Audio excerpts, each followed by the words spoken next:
Hi there. This is the Star Trek episode of How to Help Bursitis in the Hip. Actually, this is probably going to come off at some point, but we are going to engage in a little routine to help with trochanteric bursitis in the hip. There are other bursa sacs in the hip too, other places where you can find pain, but the trochanteric is going to be on the outer hip, and usually it's aggravated by climbing and walking, cycling, or when you lie on your side for too long and you're just kind of pressing the inflamed bursa sac. And it's just a sac of fluid, and you have about 160 of them in your body, and it creates like cushion between muscles and tendons and joints. So things aren't grinding up against each other and rubbing up against each other and things like that. So bursitis in the hip is pretty common, especially if you sit a lot too, but definitely aggravated from up and down things and applying pressure. So we're going to test it out and see how it goes. Now, if any of these things actually hurt, don't do it, right?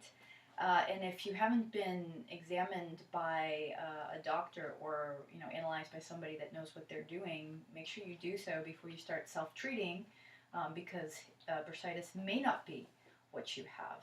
This video also doubles as a really good way to strengthen and stretch the outer hip and your deep gluteal muscles, little hamstring work too. So it's got a little bit of everything in it. Okay. So if we want to stretch a little bit, we can use the wall. What I'm going to do is I'm going to come back to the wall, and I'm going to do this forward bend with my butt in the wall. And this is just going to be a way to get a little bit of tension out of the upper body spine and also give yourself some contact with the wall. Now, how far your feet are is up to you. I like to make sure I can feel a little bit of the sitting bones, where you also there's bursa sac there too, to keep the hamstring attachments from rubbing up against the ischial tuberosity. But that's not what we're addressing. However, if you do touch your sit bones to the wall or the floor and there's pain up and around the attachments of the hamstrings, you may have that issue, which is something I've dealt with and will probably video later. So from here, what you may want to do is keep your hips level and into the wall so you feel equal pressure between both sides of the hip. Walk your hands over to the left. I also want to let you know that whatever we do on one side here, you may not want to lie on the side of the aggravated hips. So it may just be something that you do one-sided. You'll see when we get there. And then you'll eventually walk your hands to the other side. Again, keep both sides of your butt, the back of your hips here in the wall. This is just tactile feedback. It's good to have, especially if you don't have a big movement practice and body awareness is something you're still developing. And then from here, we're going to slowly come up. I'm going to take the hands to the inner thighs. And I'm going to let my sit bones spread apart a little bit. I'm not looking for a huge arch in the low back. I'm just going to let the sit bones spread apart so I'm not clenching any muscles in the gluteal area. And then next time I inhale, I'm going to let the heart sort of reach forward. When I exhale, I'm going to lift the belly muscles that are contacting my hip creases here. And I'm going to start lifting those like a little sardine tin is just cranking the little key. And here I am, headless, and soon to be without my command shirt. So, let's do a little bit of this. Okay, so on the floor, we're going to do a half moon shape. You can do this standing up too. So just remember there's that option. So I'm over to the right side of the mat. I'm going to reach my arms overhead and stretch, pointing and flexing the feet. And then I'm going to pretend that I'm standing on something. So I like to do this with my feet in a wall. For this side, I'm just going to do without my feet in the wall. So as I grab my right wrist, I'm going to press my right heel away from me. The left heel too, but the right heel is going to be the focus here. I'm going to press that heel away, make sure that leg stays nice and long. I'm going to stretch my body up and over like a little half moon shape. And you can use your abdominals and your inner thighs, also part of your core, to help here. So if you squeeze the inner thighs a little bit, take the pressure out of the glutes because they're probably going to fire up to try to keep you stabilized. Try to use that sardine tin idea coming from where your hips meet your legs and sort of lift the low belly. You're going to flatten the low belly, but you're going to lift it up and under your ribs as you reach over the top. Another cool thing to do is to take your feet a little bit further to the right. Check that out. And then take your feet further to the left. That might be too intense of a stretch for some people. So this is a no-no if your right leg starts to bend or it starts to shorten, because now you're taking that opportunity to stretch in the side hip. So you really want to lengthen the right side body and reach up and over. Now I'm going to take this to the center. I'm going to turn it around. So when I put my feet in the wall, I've got, again, that tactile sensation here. So left foot really presses into the wall a little bit more strongly than the right, maybe at first. Maybe find equal pressure at some point. Then you're going to curve over to the right, grabbing your left wrist. I don't always like grabbing the wrist. If the flexibility allows, you grab at the bicep/tricep here, upper arm. And then again, if you take the feet a little bit further over to the left, that's less intense stretch. Feet go over to the right, press the left heel to the wall, more intense. Inhale throughout the whole body, even especially the left side, the right side that's getting crunched. And then as you exhale, just feel a little sort of inner thigh engage. It doesn't have to be big, and then like someone's flattening and smoothing the skin on your belly from the pelvic floor through the navel and ribs. And you can continue to do that. So every inhale allows for a strong breath, and every exhale accentuates the stretch. And that could feel really nice. You could be totally done with that. So I'm going to lie on the right side now. So if your right side is the side that bothers you, you may actually want to skip this, or you can find a way to, for instance, elevate underneath here, and I'll show you that on the other side. Okay, so these are called clamshells. So as you lift here, ideally what this does is sort of strengthens some of the muscles. But what I'm going to tell you is that when you start to do this, chances are you're going to have some, again, butt clenching. And a lot of that over clenching of the butt is what can pull muscles back and pull your leg into this constant external rotation, which can cause hip problems. So let's try to keep it more in the leg area. Use the core. And again, this could possibly aggravate you depending on how bad the inflammation is, but this is typically found in most therapeutic associations for the trochanteric bursitis. And I will say this helped me when I was struggling with it as well. So these clamshells you can do, I would say about 10 or so, and then rest. You may even want to give yourself a little bit of padding up and around here. I always like to do that. Now, if you want to do this on both sides, but you're afraid that you're going to cause some kind of inflammation lying on the not so good side, right? That's normal. I think that's a reasonable fear. I think any fear is reasonable to an extent.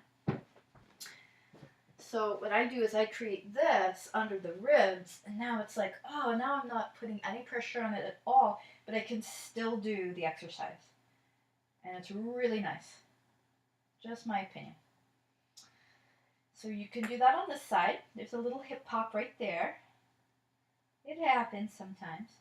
Now another thing you can do is actually just stay here. Now what I'm trying to do is make sure that the top of the hip right here, or I should say not really the top of the hip, but the top where the leg bone and the hip and the bursa sock would be, it's not touching the ground right now. I feel kind of light and floaty. And I can just stretch over the top. And you can extend the top leg away from you and press the inner foot into the ground for a little bit of engagement in inner thigh, pelvic floor. Just a little. We're not looking for big squeezing, big engagement unless that's floats your boat. And then keeping my toes, my right toes, actually both toes, pointing to the left, I'm going to roll my chest towards the right, or you could just say towards the sky. And this is, again, just something that I found worked for me. This is my own creation. I'm sure I'm not the first person to do it. And then I roll down a little bit too. And then you would set that up on the other side. You could just stay like this, okay? Another really good one here is tucking the knees a little bit tighter, lifting the belly into the body just a tad, and then extending that top leg away from you so you create this 90-degree-ish angle in your hip crease. This could be a little bit too intense, so what you do is you bend the leg, okay, and let the hip soften towards the earth, because if this sticks up too much, then you might get some SI joint stuff. So let everything sink down. This leg can straighten gradually until you feel like it is perfectly straight. And then I do have a strap somewhere here. Of course, now it is phantomly gone. Oh, there it is. Phantom strap. So what you can do, and you probably want to do this before you settle in, you can grab, it doesn't have to be a yoga strap. It can be a towel or a belt, right? And you can just sort of hold it here and be kind of happy. Now, you don't have to have the blankets and the bolster or pillow or whatever you pick underneath you to do this. I just find it adds a little bit. So maybe just try it plain with no special accoutrements. Okay, and we're done with that side. And then let's say that for me, I want to do it on the other side. So I try this, and I'm keeping it, you know, above the, keeping it above here, the bony part of the hip. Right, that's what I'm trying to do. That allows the inflamed area to float and not make any pressure. So same idea. You could stretch the arm overhead, stretch the bottom or the top leg, out. Press the inner foot into the floor just enough. You're not trying to, you know, make an indent into the ground unless for some reason you like that activation. You can feel it through your psoas when you do that. And start to roll your chest towards the sky. Again, trying to keep that activation so your toes continue to point to the right. I think the bunny's going to make an appearance, guys. And then top knee comes up. Maybe there's a little, you know, wrangling yourself into your lasso. A little itchy back there. Okie dokie. And then maybe staying here, seeing how it feels. Another thing too, like this leg might float. So that's where books or blocks or something will help. You can make it as high as you want. And the leg only straightens as much as is comfortable for you. Again, you can do this without the bolster and blanket underneath you. You could do it with nothing or with something lower. I don't know if I'd go higher, unless you're pretty open. And then from here, we're going to take the bunny. Bunny want to stretch? Bunny doesn't want to stretch. That's okay. He does pretty good down dog, I have to say. All right. So now this, something that you could do technically into the wall. We're going to be on all fours. So I just want to really make sure that the wrists don't become aggravated here. So there's a couple things you can do. You can roll your mat up and make it so you have a little prop for the wrists and the fingers hang down. This minimizes the extension in your wrists, right? Also, remember that your fingers and your inner hand really should have the control here. So pressing the finger pads into the ground, even if your knuckles pop up just a little, like these knuckles, right? These ones should stay down. You might see a nice spreading in my fingers here, as though I had webbing that I wanted to spread. So when you press your shins into the floor and the top of your feet, just want to check, press them into the ground like you're going to lift your knees. I'm not saying you have to lift your knees, but press them down, tops of your feet, everything. You might feel that lighting up here in the two sides of your spine. You want to try and keep that lit up as you lift your right leg in a fire hydrant. And this is similar to the clamshell exercise, right? So I'm going to try my best not to lean over to the opposite side. It's not going to be totally possible to stay square for most people, but also it's not a bad thing to do a little bit of circular work here, but find a range of motion that works for you, because you don't really want to be aggravating anything. Again, this is very common for physical therapy for bursitis, very common stuff here. And then other side, I would say 10 lifts, like so, and then rest, unless you're really going for strength here, and then I'd go straight to 10 circles one way, rest, and or 10 circles the other way. The whole time, that shin that's on the ground is extra grounded. You put more weight on the shin and foot area than you do on the knee area. And then you come down. And what would feel really good right now? Probably a wide-kneed child's pose, it's my guess. Might feel really nice. Maybe wiggle the hips a little bit. All right, there's two more things we're going to do here. So, another extremely common stretch, I've seen this a lot, is the pigeon stretch on your back. So I'm showing you from this angle because I feel like it is the best angle to see. So this could be enough of a stretch. Now just notice that the knee that is bent, be careful of your knees. I will often be seen putting things behind my knees when my legs have to be crossed or bent for long periods of time. It keeps me from aggravating the joint here. All right, so feel free to do that.